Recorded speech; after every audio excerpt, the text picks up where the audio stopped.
Welcome back, guys. Today's video covers the horror, thriller anime, Parasyte, the Maxim, episodes number 1, 2, and 3. Enjoy. The story starts with a man opening his monstrous mouth and devouring a woman. Should have warned you guys about the gore. Shinichi wakes up to a stranger's voice in this room. He lives alone, so he thinks it was a dream and gets ready for school. The man who ate the woman is trying to mimic human language. Maybe the daughter's next. Shinichi is walking to school. His friend Murano tries to sneak up on him but gets caught. The dude has pretty good spider senses. Shinichi grabs something he shouldn't be grabbing. Murano slaps him and leaves. Tachikawa sees this. Shinichi explains that it wasn't his fault and Tachikawa promises to help Shinichi. Shinichi is super tired. Must have been busy with his right hand all night. Last night, a strange creature tried to get into Shinichi's nose while he was sleeping. He sneezes it out, thinking it's a snake. Shinichi panics. The creature jumps and burrows into Shinichi's arm. Terrified, Shinichi ties his arm with earphones. Shinichi's parents come to see what's going on. He tries to explain the situation. His father assures him that it was his hallucination. The teacher catches Shinichi looking at human anatomy on his phone in class. Weird kink. Murano is still mad about what happened this morning. Tachikawa says she'll talk to Murano about it. Tachikawa asks if Shinichi is feeling okay. Shinichi tells her he's feeling off. He heads home early. On the road, a speeding car is about to run over a little girl. Shinichi stops the car with just his right hand. Shinichi notices something weird with his hand. He runs home and tries to stab his hand. His hand deforms into a monster. He attacks the monster with his knife, but the monster breaks it like nothing. The creature goes to sleep without giving Shinichi any answers. Shinichi searches the internet for some answers, but finds none. The neighborhood turns into a nightmare as bodies can be found in the back alley and in people's front yards. Shinichi thinks about going to the police, but they might think he's crazy. So Shinichi decides not to go to the police. Shinichi wakes up and finds the creature attached to his hand studying. He asks if it's an alien. The creature fails to remember where it came from, but tells Shinichi that it planned on taking over Shinichi's brain. Shinichi plans to take the alien to the hospital to cut it off. The alien tells Shinichi that it's a parasite and needs Shinichi to survive. The parasite makes a deal with Shinichi. He can use his right hand while he's awake without a problem. That's the deal. The alien goes back to sleep before Shinichi can decline the offer. Shinichi's appetite has increased. Dad talks about how crimes like murders have increased around their area. Shinichi also lost his fear of bugs. Shinichi decides to hand over his hand to the police. Pun intended. The parasite tells him not to hand over his hand to the police. Suddenly, the parasite starts to sense one of its kind near. The parasite guides Shinichi to it. Shinichi doesn't want to see a parasite that might have taken over the host's brain. But the parasite forces him to see it. They find a monstrous dog eating another dog. The dog-shaped creature intends to kill Shinichi. Shinichi escapes and hides. The parasite tells Shinichi that they have to fight it. The parasite extends his right hand and rips out the dog's heart.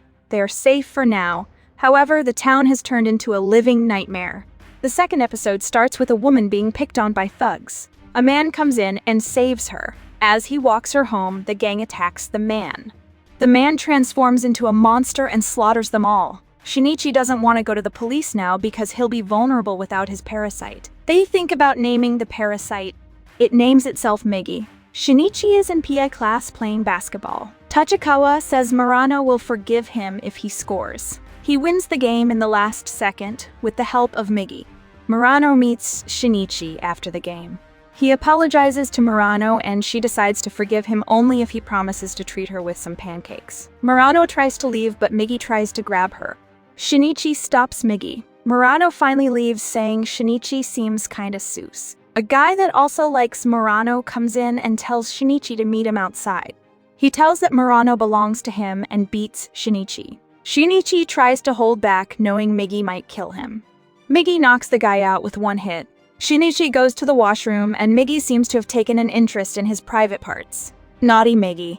After school, Tachikawa talks about the recent murders happening throughout the world. She suspects it to be a cult or something like that. Shinichi tries to figure out the situation. Migi thinks all the murders are linked to his kind. The dog eats dogs and the human parasites seem to cannibalize humans. Shinichi thinks about turning himself in. His contribution might save other people from parasites. But Migi shows no empathy. He says it's only natural for one life form to eat another to survive.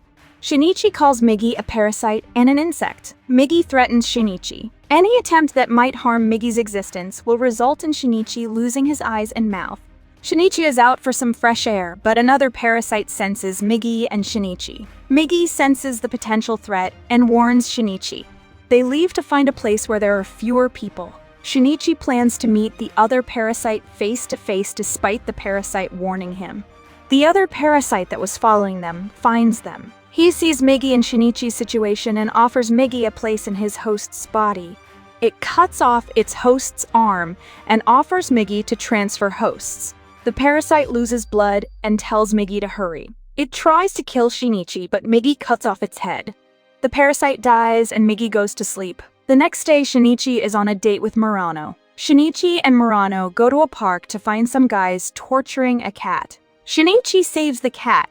They throw rocks at Shinichi, but he catches them and reminds them not to provoke him again. The episode ends with the couple enjoying their day, while another is plotting something devious. Shinichi's dad tells the family that 84 people are already victims of the mincemeat murders. Shinichi leaves breakfast early hearing this. Shinichi walks to the school. Migi senses another parasite near. They find that the parasite is inside the school building. The teacher introduces a new substitute teacher, Ryoko Tamiya. Migi confirms Tamiya to be the parasite. Tamiya is assigned to be Murano's homeroom teacher. Tamiya senses Migi and Shinichi too. Migi is surprised by the fact that Tamiya was so successful in blending into human society and also seems to have held her position in human society. Migi speculates that Tamiya might not eat people close to her to maintain her position in society. So, the students might be safe. Tamiya catches Shinichi slacking off in class. She tells Shinichi to meet her at the counselor's office after class. Everyone teases Shinichi. Shinichi tells them to stop clowning around. Tamiya tells she's already aware of Shinichi knowing what she is. She tells she doesn't mean to harm them and only intends to speak. She tells them to meet with her after school. Migi accepts. Shinichi thinks it's a trap. Tamiya assures them it's not, and she finds Shinichi's case interesting. That's why she wants to know more about them. Shinichi goes to meet Tamiya. Migi warns Shinichi that 2 parasites are coming. Tamiya brings another parasite named Eshan with her. Shinichi tells about his encounters with other parasites.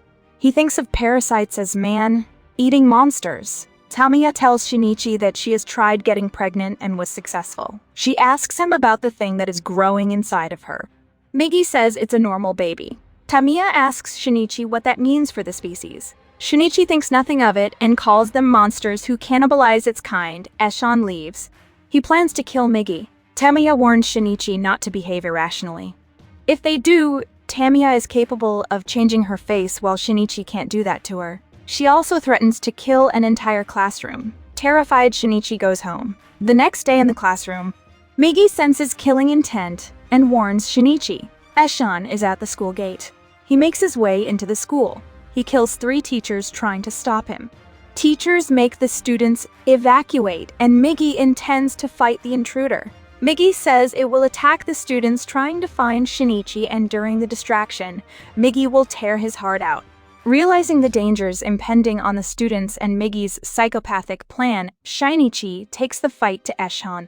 Migi prepares Shinichi for the fight. Since Eshan and Migi are equally matched, the deciding factor could be Shinichi. Migi gives Shinichi a weapon to fight with. Eshan comes through the windows. Eshan traps Shinichi with nowhere to go. With this, today's video ends. Like and subscribe for the next episode.